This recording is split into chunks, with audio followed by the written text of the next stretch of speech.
जय भीम, नमो बुद्धाय। आज की बात में आप सभी दर्शकों का स्वागत है। आज की बात में जैसे कि हम आपको चिचोली लेके गए थे डॉक्टर बाबा साहब आम्बेडकर की 126वीं जयंती के उपलक्ष्य में, वैसे ही आज हम नागपुर से 9 किलोमीटर दूर आए हुए हैं नागलोक में। नागलोक की अगर बात की जाए तो नागलोक का ये परिसर है, आप देख सकते हैं मेरे पीछे में भगवान गौतम बुद्ध की करीब 36 फीट ऊंची मूर्ति यहाँ पर स्थापित की गई है और कहीं न कहीं बुद्ध की शरण में आज हम आप सभी दर्शकों को लेके आए हुए हैं। वही अगर बात की जाएगी पूरे परिसर में, तो इस परिसर की अगर बात की जाएगी तो यहाँ पर बच्चों को बुद्धिज़्म सिखाया जाता है, डॉक्टर बाबा साहब आम्बेडकर के विचार सिखाए जाते हैं। इसी पर पूरी ये चर्चा आज रहेगी आज की बात में हमारे इस खास कार्यक्रम में। इस वक्त हमारे साथ मौजूद है इस नागलोक के संचालक विवेक रत्न जी। आइए उनसे बात करते हैं और जानते हैं, इस चर्चा में शामिल होते हैं, उनसे पूरी बात करेंगे और जानेंगे कि आखिर नागलोक की क्या ऐसी खास विशेषता है। सर जय भीम।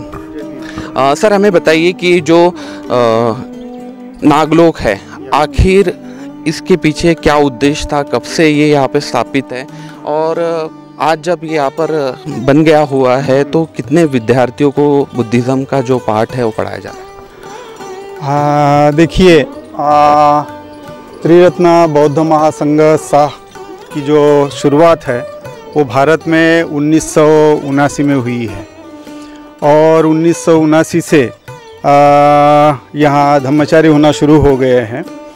सो जब शुरुआत हुई तब ये त्रिरत्न बौद्ध महासंघ केवल और धम्म पढ़ाने का जो काम था केवल त्रिरत्न बौद्ध महासंघ के माध्यम से केवल महाराष्ट्र में ही होता था, महाराष्ट्र के बाहर नहीं होता था। लेकिन और ये जो महाराष्ट्र में जो होता था और वो भी एक विशेष कम्युनिटी के लिए भी होता था, तो ऐसा न हो कि बुद्धिज़्म एक विशेष कम्युनिटी मात्र रह जाए। तो इसलिए बुद्धिज़्म सभी लोगों के लिए है, सभी मानवों के लिए है। इस बुद्ध की मूलभूत शिक्षा के लिए हमने यह कोशिश की कि बुद्ध धर्म महाराष्ट्र के बाहर कैसा जाए और महाराष्ट्र के बाहर जाने के लिए और सभी जातियों में, सभी क्षेत्रों में उसका फैलाव हो। उस दृष्टि से देखा जाए तो त्रिरत्न बौद्ध महासंघ के धम्माचारी इतने कम मात्रा में है, उसको ध्यान में रखते हुए यह कल्पना आगे आई कि हमारी कोई ऐसी इंस्टीट्यूट हो जिस इंस्टीट्यूट के माध्यम से हम लोगों को इकट्ठा करें और वहाँ लोगों को प्रशिक्षित करें और उस माध्यम से धम्म प्रचार और प्रसार और बुद्धिज़्म ये जो है भारत के कोने कोने में फैल सके और उसका प्रचार अच्छी तरह से हो सके।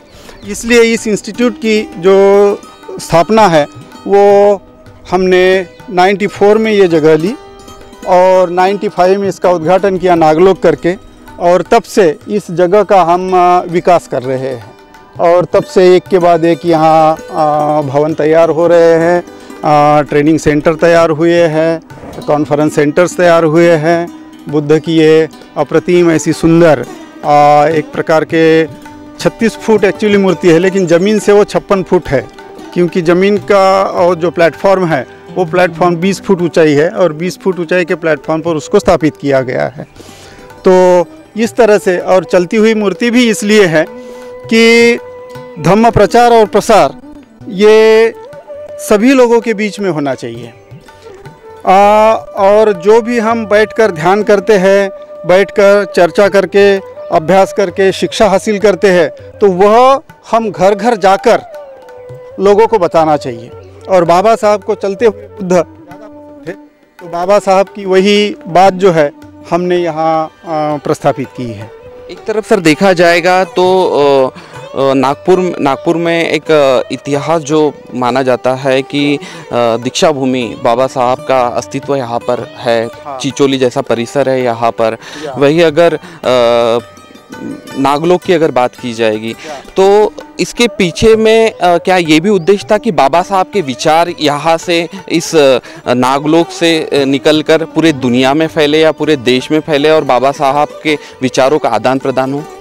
यस, आपने सही कहा कि इस संस्था का उद्देश्य ये है कि केवल बुद्धिज़्म का ही प्रचार प्रसार करना नहीं है, सो बुद्धिज़्म को बाबा साहब ने जिस नए परिप्रेक्ष्य में रखा है, उस परिप्रेक्ष्य में जो उन्होंने कहा कि मैंने जो बुद्धिज़्म या भारत का जो मूलभूत लोकशाही जो तत्व है, वो स्वातंत्र्य, समता, बंधुत्व, ये कहीं मैंने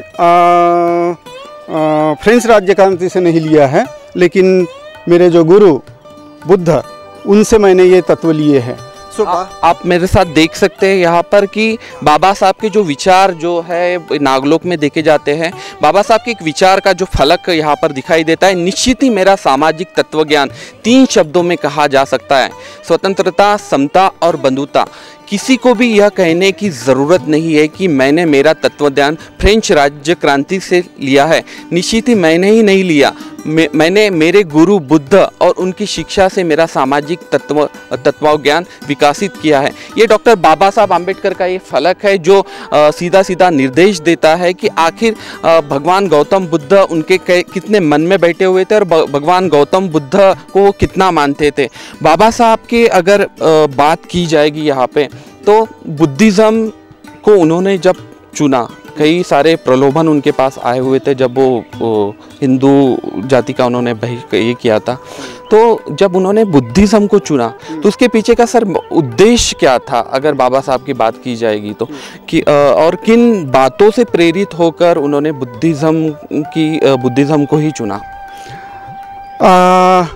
इसका बहुत बड़ा विश्लेषण हो सकता है, लेकिन संक्षिप्त में यही बात है कि सभी धर्म बुद्धिज़्म को छोड़ दिया जाए, या बुद्धिज़्म को यदि धर्म न माने तो सभी जो शिक्षाएं हैं, जो धार्मिक शिक्षाएं कही जाती है, वह धार्मिक शिक्षाएं इंसान को ईश्वर का गुलाम बनाती है।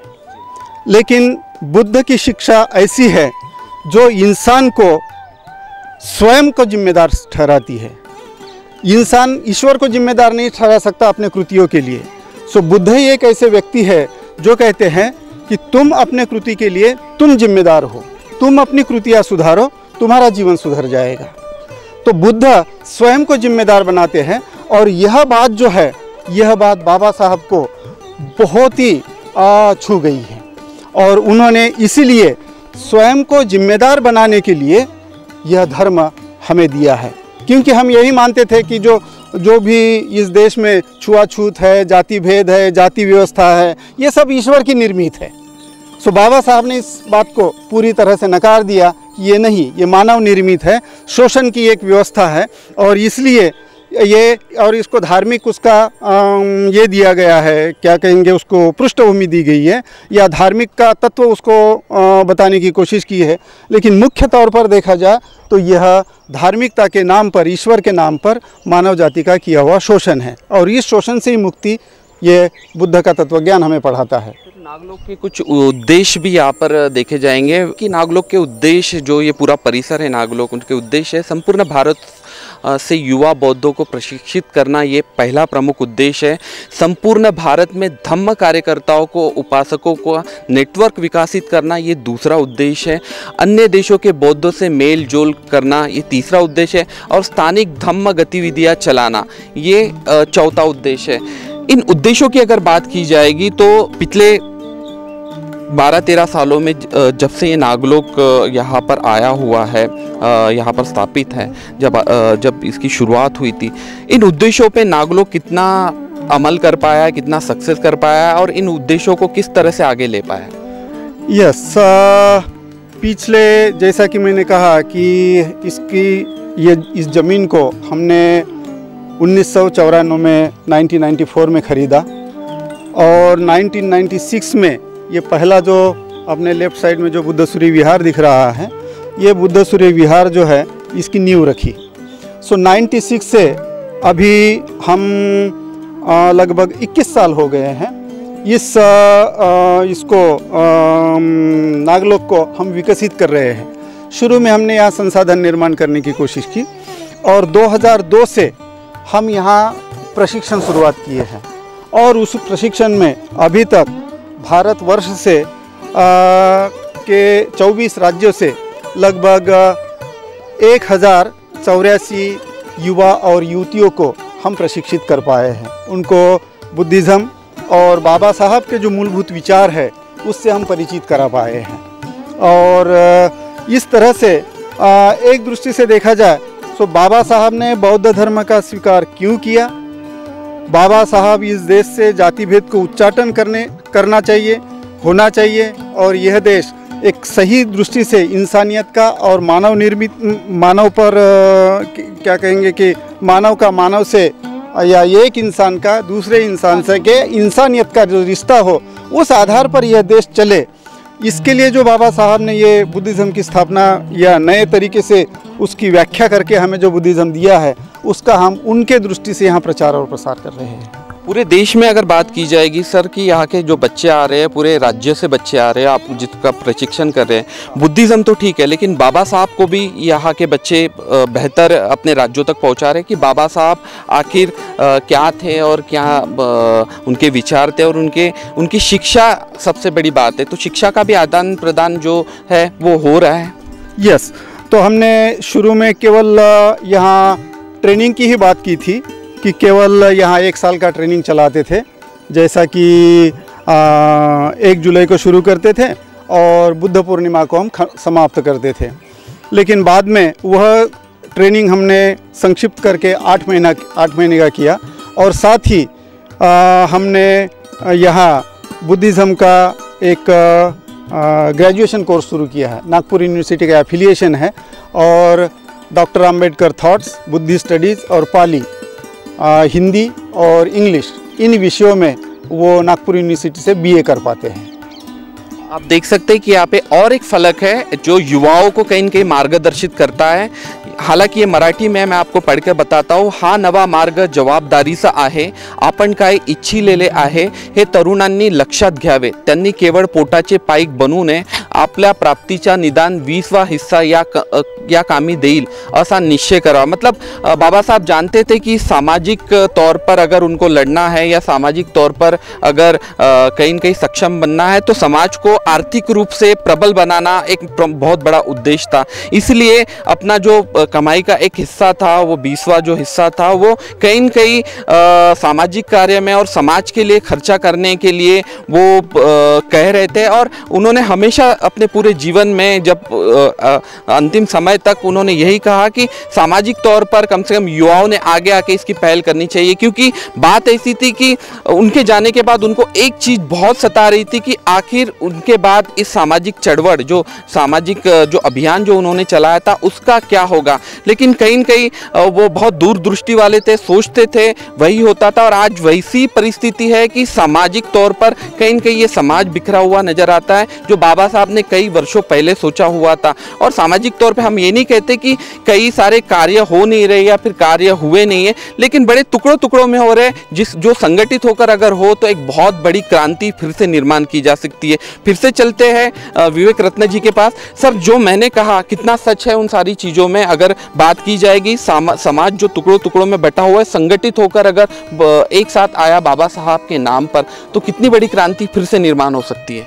निश्चित तौर पर ये तो बड़ा दुखदाई ही भी बाबा साहब के बाद का इतिहास है कि हम संगठित नहीं रह पाए और अपने अपने मतों को लेकर हम विभाजित होते गए, और उसमें बुद्ध की शिक्षा से हम बहुत दूर गए हैं, ऐसा हम समझ में आता है।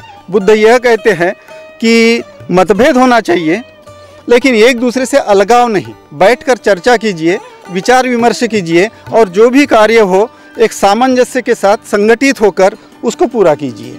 तो निश्चित रूप से बुद्ध का जो शिक्षा है वो सभी ने एक ही तरीके से एक ही खाना खाना चाहिए, एक ही विचार करना चाहिए, ऐसा नहीं। मतभेद रह सकते हैं लेकिन मूलभूत शिक्षा जो है, मूलभूत एक भाईचारा जो है, मूलभूत एक मैत्री का व्यवहार जो है, उस मैत्री के व्यवहार से एक दूसरे जुड़े रहने चाहिए।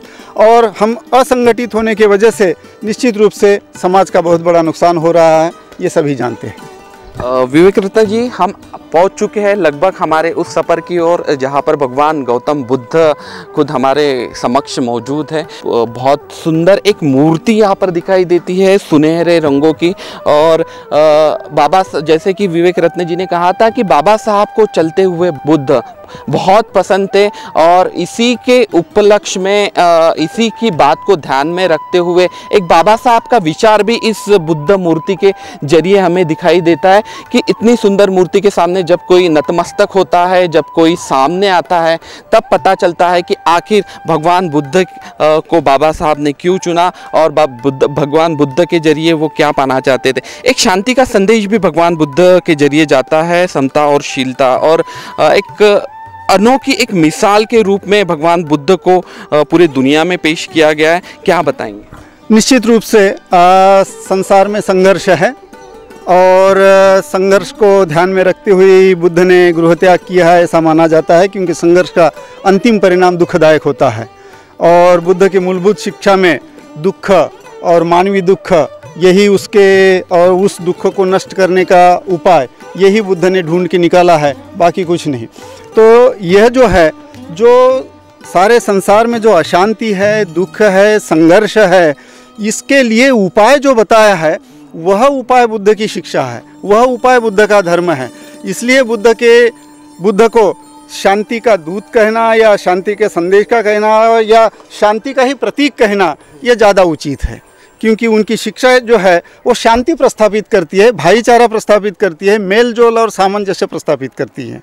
तो इसलिए उनको शांति का दूत कहना या शांति के स्वरूप में ही समझना ये ज़्यादा उचित है। इस मूर्ति के बारे में आपसे जानना चाहेंगे कि आखिर ये कहाँ से आई हुई है और कितना समय लगा इस मूर्ति को यहाँ पर स्थापित करने के लिए? इस मूर्ति का इतिहास बड़ा रोचक है। रोचक इन द सेंस कि जब हमने यह नागलोक को विकसित करने की कोशिश की, और जब हमारे जो आर्किटेक्ट है उस आर्किटेक्ट के तरफ जब हमने ये जगह दिखाई और उनको बताया कि इसको विकसित करना चाहते हैं और ये बुद्धिस्ट प्लेस करके विकसित करना चाहते हैं, तो उन्होंने सबसे पहले यहाँ जो है, यहाँ एक कांच के दीवार का जो है बहुत बड़ा एक विहार बनाया था।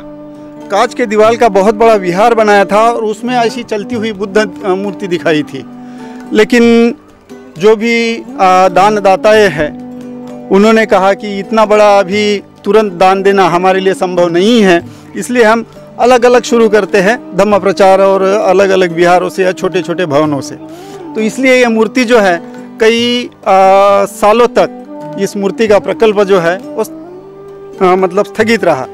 लेकिन बाद में ऐसा हुआ कि यहाँ लोग आते थे, ट्रेनिंग चलता था, सब कुछ दिखता था, लेकिन हम कहाँ आए हैं यह लोगों को समझ में नहीं आता था। जैसा अभी कोई भी आता है और मेन गेट से देखता है तो उसके ध्यान में आता है कि हाँ, कि हम बुद्ध क्षेत्र में आए हैं। लेकिन इसके पहले ये मूर्ति 2013 में स्थापित हुई है, लेकिन 2013 के पहले यह मूर्ति जो है नहीं थी, तो कोई भी आता था तो हम कहाँ आए हैं असमंजस हो जाते थे। इसलिए ये मूर्ति स्थापित करना और जल्दी से जल्दी होना हमारे लिए बहुत ज़रूरी था।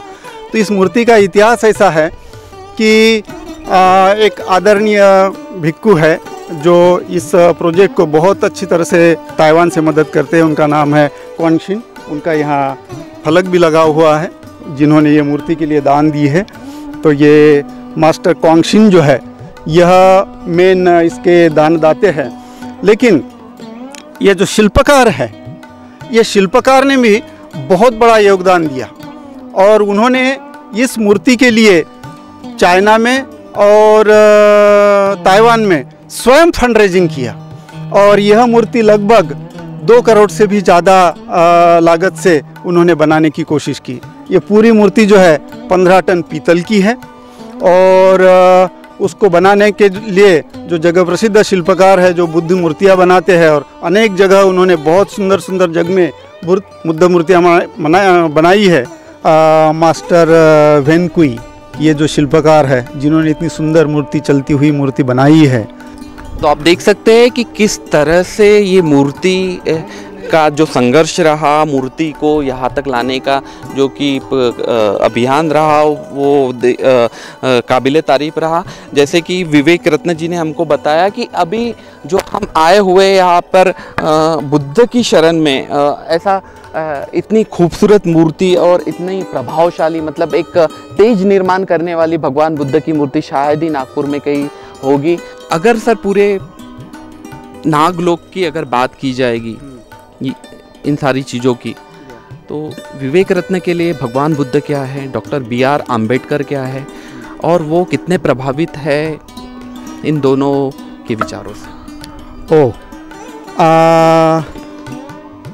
वैसा देखा जाए तो बुद्ध मेरे लिए सब कुछ है, या बुद्ध की शरण ही ये मेरा जीवन है, या उसके लिए मेरा जीवन समर्पित है, ऐसा मैं कह सकता हूँ। और जब से मुझे समझ आई और पता चला कि बाबा साहब के माध्यम से हम बौद्ध बने हैं, हमारे माता पिता कहते थे कि हम हिंदू धर्म त्याग दिए हैं, बौद्ध बने हैं, सो तब से मैं स्वयं को बौद्ध ही मानता हूँ। लेकिन जब तक मैं इस त्रिरत्न बौद्ध महासंघ में नहीं आया था, तब तक यही था कि बुद्ध धर्म की जो शिक्षाएं हैं, बुद्ध धर्म और हिंदू धर्म में बेसिकली मूलभूत क्या फ़र्क है, शिक्षा में कितना ज़मीन आसमान का अंतर है, वह नहीं समझ पाया था। लेकिन जब मैं इस त्रिरत्न बौद्ध महासंघ में आया, जिसकी स्थापना ओरगेन संघरक्षी जी ने की, और यहाँ भारत में आकर लोकमित्र जी ने उसका भारतीय शाखा का स्थापित किया, और हम अभी सारे भारतवर्ष में कार्यरत हैं। सो इस त्रिरत्न बौद्ध महासंघ के माध्यम से मैं जान पाया कि बुद्ध धम्म संघ, ये तीन रत्न ही किसी भी बौद्ध के जीवन के प्राथमिक बात है, वही उसका उद्देश्य है, वही उसका ध्येय है, और उसी शरण गमन के लिए वह जीवन समर्पित करता है। बुद्ध बनने का मतलब जो मैं समझा कि स्वयं को विकसित करना, स्वयं को श्रेष्ठ बनाना, और दिन ब दिन श्रेष्ठ बनाने की प्रक्रिया में स्वयं की पूरी शक्ति का उपयोग करना। सो अपने अंदर के जितने भी दुर्गुण हैं, उन दुर्गुणों को कम कर सकते हैं, कम करने की कोशिश करते रहना, और जितने भी सद्गुण हैं वह सद्गुणों को बढ़ाना, यही बुद्धिज़्म है। और ऐसे ही करते करते यदि हम इन गुणों का विकास करते करते ही हम बुद्ध बनते हैं। बुद्ध बनने का मतलब है कि बुद्धं शरणं गच्छामि का यही मतलब है कि मैं बुद्ध बनूंगा। जैसे सिद्धार्थ बुद्ध बने हैं वैसे ही मैं बुद्ध बनूंगा। उसी प्रक्रिया में स्वयं के जीवन का हर कृति करने की मैं कोशिश करूंगा। सो यही बुद्धिज़्म का मूलभूत तत्व है। बाबा साहब की 126वीं जयंती हम मना रहे हैं। बाबा साहब काफ़ी प्रभावित थे भगवान बुद्ध से। उन्होंने जिस तरह से अपनाया इस धम्म को, अगर 126वीं जयंती की हम बात की जाएगी तो जयंती को मनाने के लिए भी कई ऐसे वर्ग हैं जो शालीनता से मनाना चाहते हैं, जो संयमता से मनाना चाहते हैं।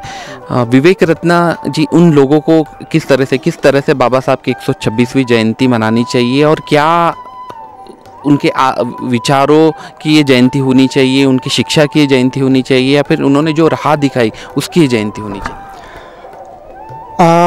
यह जो जयंती है, यह जयंती बाबा साहब ने जो आपने वहाँ कोटेशन पढ़ा है, स्वातंत्र्य, समता और बंधुत्व, तो स्वातंत्र्य, समता, बंधुत्व ये केवल पॉलिटिकल स्लोगन्स नहीं हैं, ये केवल घोषणाएं नहीं हैं, ये जीवन के मानवीयता के मूलभूत तत्व है।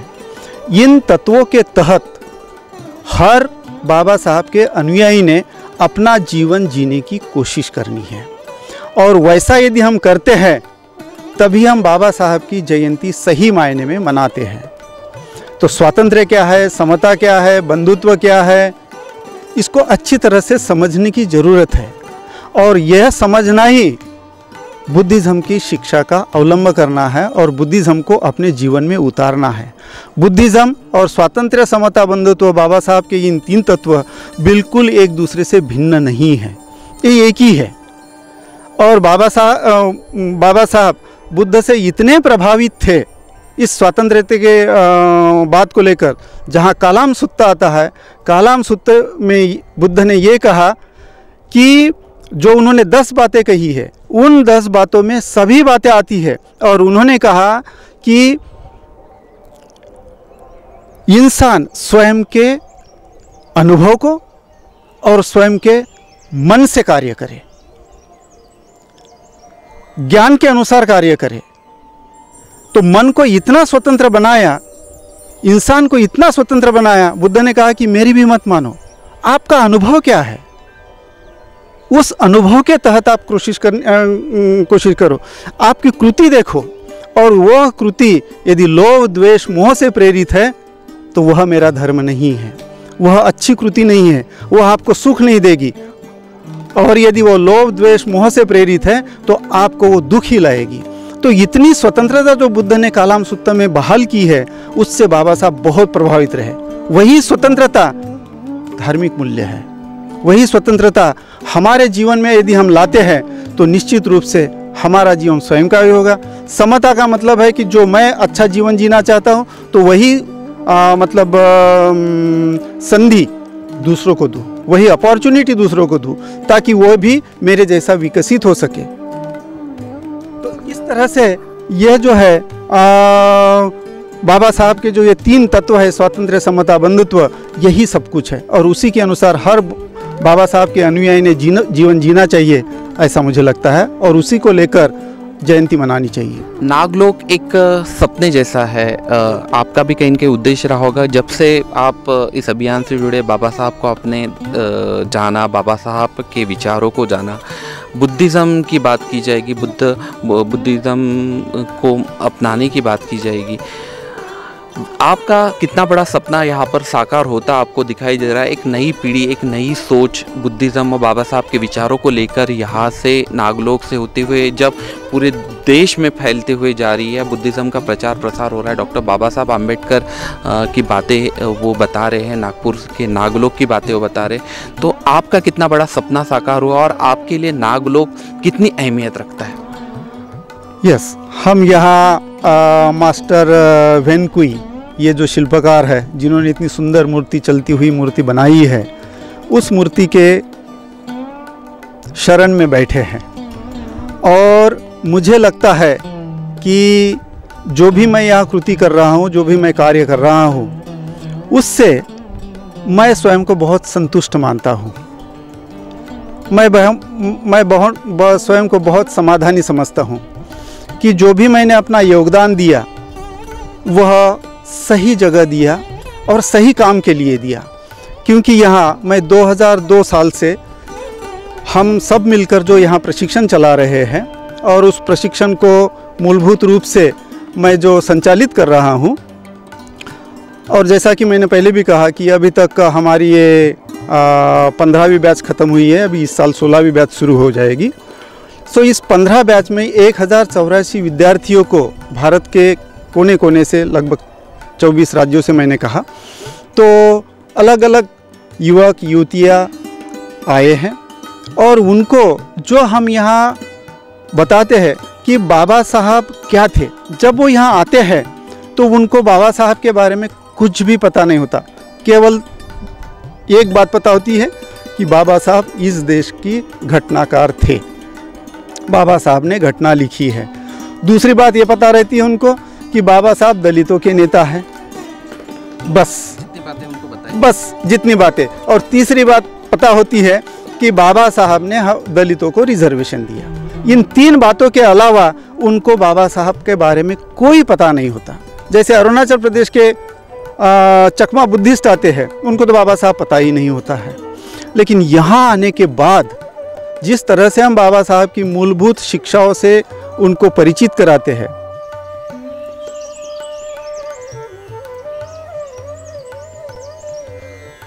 मेरा नाम आनंद है, मैं अरुणाचल प्रदेश से आया हूँ और मैं यहाँ यहाँ पहला साल है मेरा, जैसे 9 महीना हो गया इधर रहकर।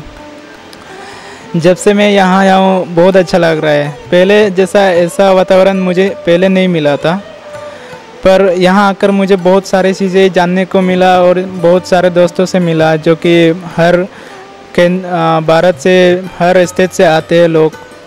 उनसे मिलकर बहुत अच्छा लगा। जब मैं पहली बार इधर आया तब मुझे बाबा साहब को पता नहीं था, और भले ही मैं बुद्ध धर्म में इंट्रोड्यूस हुआ था पहले, पर मैं बुद्ध की शिक्षाएं को इतने अच्छे से नहीं जान पाया था। पर इधर आके बहुत सारे बुद्ध की शिक्षाएं, जो असली उसकी शिक्षा है, उसके बारे में बहुत सब कुछ जैसे पता चल गया मुझे। और बाबा साहब की जो कार्य है उसके बारे में मुझे बहुत सारे चीज़ें पता चल गया, जो उन्होंने समाज के लिए किया है, उसको लेकर मुझे बहुत, मेरे मन में बहुत इंस्पायर हो गया। और उसकी सोच को लेकर मेरा सोच में भी बहुत सारे बदलाव आया है।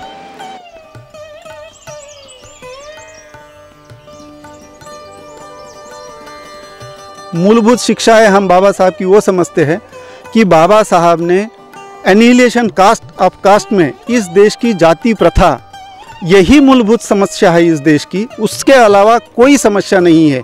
दूसरी समस्या है वो बहुत सेकेंडरी समस्या है, लेकिन जाति व्यवस्था यही इस देश की मूलभूत समस्या है। यह एनिहिलेशन ऑफ कास्ट के तहत हम उनको समझने की कोशिश करते हैं और जाति व्यवस्था से, जाति की मानसिकता से ऊपर उठने के लिए हम उनको प्रेरित करते हैं।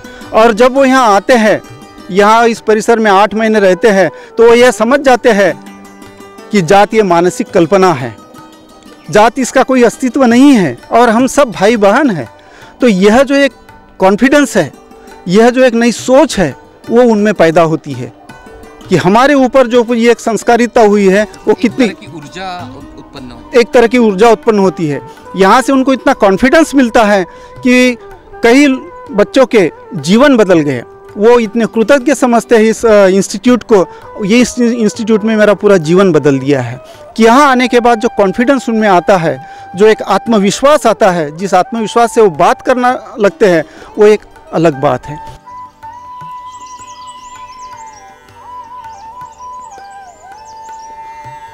जय भीम। मेरी नाम फुलारी है। मैं अरुणाचल प्रदेश से आई हूँ और मैं नागलोक पे 3 सालों से रह रही हूँ। मैं 13 बैच की स्टूडेंट हूँ और धम्मसिक्ख्या मेरा हो गया। धम्मसिक्ख्या होने का साथ साथ उसके साथ मैं ग्रेजुएशन कर रही हूँ। धम्मसिक्ख्या मेरा 8 महीने तक हुआ था, फिर उसके साथ साथ ग्रेजुएशन करके मैं यहाँ पे 3 सालों से रह रही हूँ और ये मेरा लास्ट ईयर है। और मैं क्या बताऊँगी, नागलोक आने से पहले थोड़ा सा बताना चाहूँगी कि मैं कैसी थी बोल के। कि नागलोक आने से पहले मैं ऐसी थी कि अपने आप को भी नहीं जानती थी और बहुत टाइम वेस्ट कर रही थी। मैं मीन्स टाइम को वैल्यू नहीं देती थी और कैसे अपने आप को कैसे सक्सेस किया जाता है, कैसे नॉलेज, कुछ नॉलेज नहीं था मेरा। तो उन सब पे बहुत अनजान थी मैं। एंड आफ्टर दैट मुझे नागलोक के बारे में एक मेरी मामा है, उसने बताया है यहाँ के बारे में, तो उसने मुझे यहाँ पे लाया। तो मम्मी पापा भी बहुत खुश है कि मैं यहाँ पे हूँ बोल के, तो उन लोगों ने मुझे यहाँ पे भेजे। तो यहाँ पे आके जैसे मुझे बहुत सारे चेंजेस मिले हैं, मेरी एटीट्यूड्स को लेके चेंजेस आया है। जैसे कि मैं पहले किसी का साथ उतना आसानी से फ्रेंडशिप नहीं करती थी और नागलोक पे आके ऑल ओवर इंडियन स्टूडेंट सबको मिल के मैं उनके साथ फ्रेंडशिप कर रही हूँ। तो वो सब बहुत अच्छा है। और स्पेशली एटीट्यूड्स पे चेंज करना, अपने आप को चेंज करना बहुत मुश्किल होता है। बहुत सारे लोग अपने आप को चेंज नहीं कर पाते इतना आसानी से। तो नागलोक ऐसे है कि नागलोक पे जो भी आता है वो अपने आप को जिससे भी हो चेंज करके ही वापस चले जाते हैं। और उनको कोई सा भी प्रॉब्लम होता है, सिचुएशन कोई सा भी हो, वो लोग बहुत आसानी से हैंडल कर सकते हैं। एंड ऐसे एनर्जी नागलोक देते हैं कि कोई सा भी सिचुएशन हमारे सामने आ जाते हैं वो हम हैंडल कर सकते हैं। और थोड़ा सा बस किसी से एडवाइस मिल जाए, उससे हम आगे बढ़ सकते हैं ऐसा। और बिना नागलोक आए बिना, कुछ लोग ऐसे होते हैं बिना नागलोक आए बिना भी सक्सेस होते हैं और चेंजेस करते हैं, बट उनमें बहुत डिफरेंट होते हैं। तो यहाँ पे जो हम खुद को जानते हैं, खुद को हम इतना, जो कोई होता है खुद को उतना नहीं जानते हैं। तो नागलोक ऐसा है कि खुद को पहचानने की हिम्मत देते हैं, खुद को पहचानने की क्षमता देते हैं। एंड आगे तो ये सब नागलोक पे मेरे में चेंजेस आए हैं और सीखी हूँ मैं नागलोक पे। तो आगे मैं मीन्स यहाँ पे जो पर्सनैलिटी डेवलपमेंट है उसको लेके मैं आगे बढ़ना चाहूँगी और आगे जाके एज जो नागलोक के संस्था है, नागलोक जो संस्था है वो जो हम जैसे लोगों को हेल्प करते हैं, जो ऑल ओवर इंडियन मतलब कि फ्री ट्रेनिंग देते हैं और वो भी डोनेशन पे चलते हैं, तो उनको मैं बहुत ही I am inspire of it, मैं बहुत इंस्पायर हुई इससे। तो मुझे ये सब देख के मुझे भी लग रहा है कि हाँ आगे भी ऐसे यहाँ पे जो सीख रहे हैं उसको लेके हमें भी आगे जैसे सोशल वर्क करना चाहिए।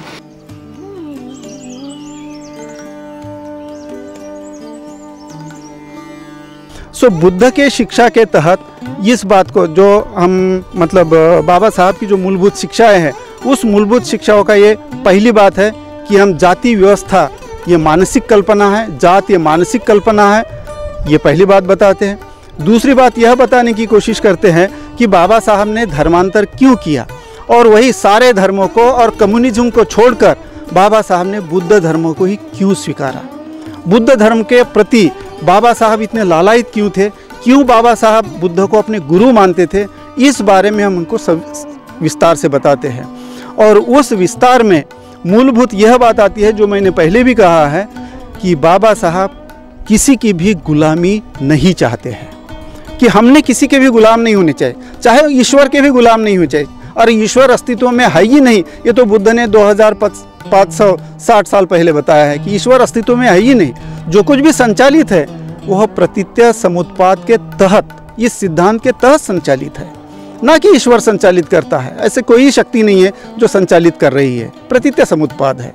सो बुद्ध के इस सिंहनाद के तौर पर बाबा साहब ने भी ईश्वर को नकारा, ईश्वर के गुलामी को नकारा। तो और इसलिए हम यह बताने की कोशिश करते हैं कि बाबा साहब ने बुद्ध धर्म को ही क्यों स्वीकारा और बुद्ध धर्म ही हमारे लिए उपयोगी धर्म क्यों है।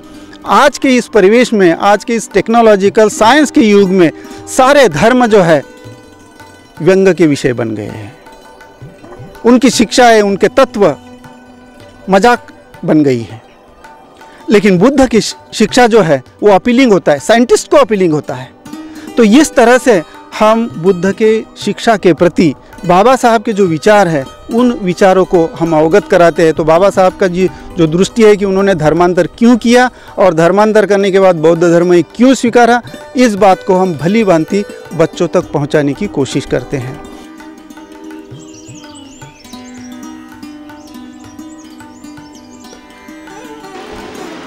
यहाँ से जाने के बाद मैं यहाँ जो सीखा हूँ इसको मैं बाहर में बताना चाहूँगा। मेरे गांव में जो मेरे जैसे और लोग हैं उन लोगों को बताना चाहूँगा कि यहाँ का जैसे जैसे परिस्थिति है कि यहाँ क्या क्या सिखाया जाता है, यहाँ कैसा होता है, ये सब के बारे में बताना चाहूँगा गांव तरफ जाके, और घर में भी बताऊँगा।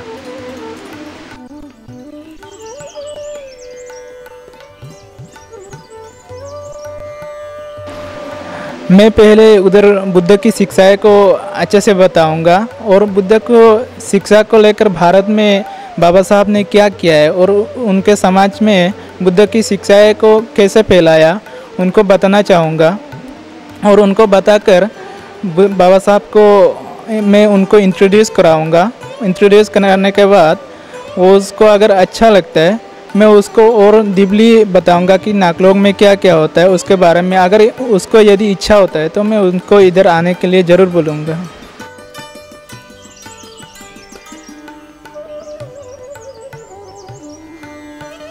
तीसरी बात जो है, जो समानता केवल इंसान में ही चाहिए, इस देश में ही चाहिए, ऐसे नहीं, हर जगह चाहिए।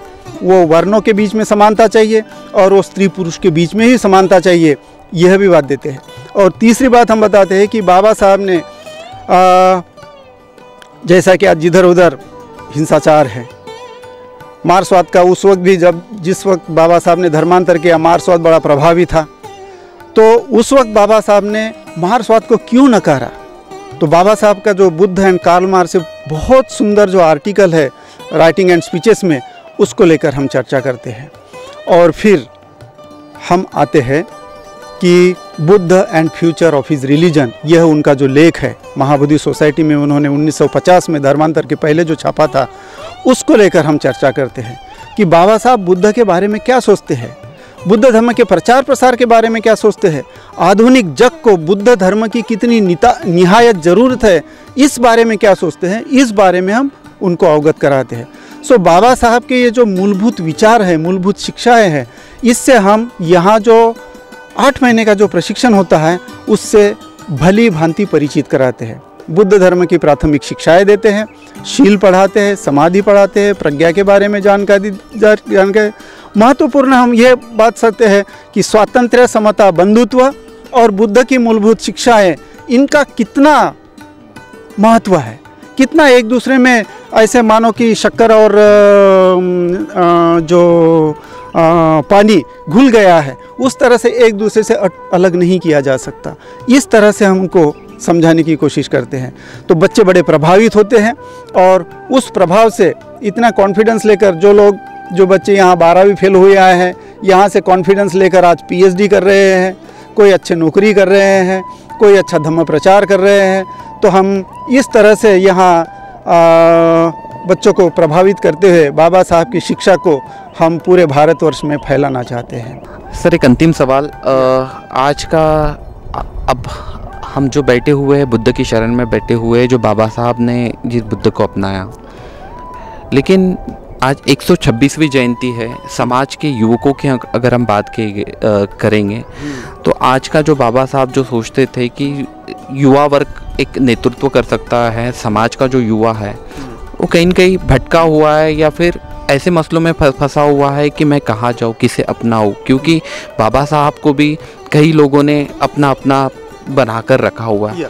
ऐसे में उन युवाओं को क्या आप संदेश देना चाहेंगे बाबा साहब की 126वीं जयंती के उपलक्ष्य में? किन विचारों को उन्होंने अपनाना चाहिए, किन विचारों का उन्होंने आदान प्रदान करना चाहिए, और ऐसे जो भ्रमित जो युवक हैं उनको क्या संदेश आप यहाँ से देना चाहेंगे? जवाब बड़ा लंबा हो सकता है लेकिन कोशिश करूँगा कितना शॉर्ट होके। आज का जो युवक बाबा साहब से जो दूर गया है ऐसा आपको लगता है और हमें भी कभी कभी एहसास होता है, तो उसका जो कारण है उसका कारण हमारी पीढ़ी है। हमने क्या किया कि अपने बच्चों को इंजीनियर, डॉक्टर, प्रोफेशनल्स तरह तरह से, गलत नहीं है, बनाना चाहिए, लेकिन यह बनाते वक्त हमने केवल इसी बात पर फोकस दिया। इसी बात के साथ साथ बचपन से उनको बाबा साहब क्या थे, कौन थे, उन्होंने अपने लिए क्या किया, उनके बारे में कुछ पढ़ाई करना, उनके लेखों को कुछ समझाना, उनको कार्यक्रम में कुछ लेके आना, बुद्धिस्ट सभाओं में कुछ लेके आना, यह हमने नहीं किया है। और यह नहीं करने के वजह से हम अंत में यह कहते हैं कि अरे आज मेरा बच्चा तो बाबा साहब को मानता नहीं है, वो जयंती में आता नहीं है। तो यह जो बात है, इस बात के लिए हमारी पीढ़ी भी कुछ न कुछ हद तक जिम्मेदार है। और क्योंकि हमने बाबा साहब जिस तरह से इंट्रोड्यूस करना चाहिए हमारे आने वाले पीढ़ी को, उस तरह से हमने अपने आने वाले पीढ़ी को बाबा साहब को इंट्रोड्यूस नहीं कर पाए हैं। लेकिन आज जो भी युवा है और जो भी ये पढ़ना चाहते हैं, तो आज भी जो मैंने पहले भी कहा था कि बाबा साहब को बड़े सीमित दायरे में जानने की कोशिश करते हैं, और वह सीमित दायरे से यदि बाहर निकलना चाहे तो निश्चित रूप से युवाओं को मेरा ये संदेश होगा कि बहुत अच्छे पढ़े लिखे हैं, तो पढ़ाई के साथ साथ अवान्तर वाचन के लिए वह बाबा साहब को जितना ज़्यादा पढ़ना चाहे उतना ज़्यादा पढ़ने की कोशिश की है। अभी महाराष्ट्र में कम से कम ढेर सारा बाबा साहब को लेकर लिटरेचर उपलब्ध है, और बाबा साहब के लिटरेचर को लेकर भी तरह तरह की एक संकल्पनाएं है। और दूसरा ये कहेंगे कि मेरा तो संदेश इतना ही है, युवा पीढ़ियों को बहुत ज़्यादा मत पढ़ो, लेकिन मैं 4-5 ही लेख बताता हूँ।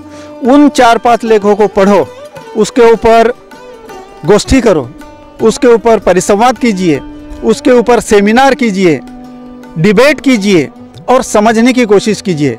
उसमें 4-5 बातें यही रहेगी। पहला पढ़िए बाबा साहब का एनिहिलेशन ऑफ कास्ट, दूसरा पढ़िए व्हाई कन्वर्शन, उन्होंने धर्मांतर क्यों किया। तीसरा पढ़िए बुद्ध एंड कार्ल मार्क्स। चौथा पढ़िए Buddha and future of his religion. और पांचवा पढ़िए उनका धर्मांतर के बाद 15 अक्टूबर 1956 का भाषण। यदि ये 5 लेख पूरी अच्छी समझ से पढ़ लेते हैं, चिंतन करते हैं, उसके ऊपर वाद विवाद करते हैं, डिबेट करते हैं, परिचर्चा करते हैं, समझने की कोशिश करते हैं, तो मुझे लगता है आज का युवक जो भी गुमराह हुआ है वो रास्ते पर आ जाएगा।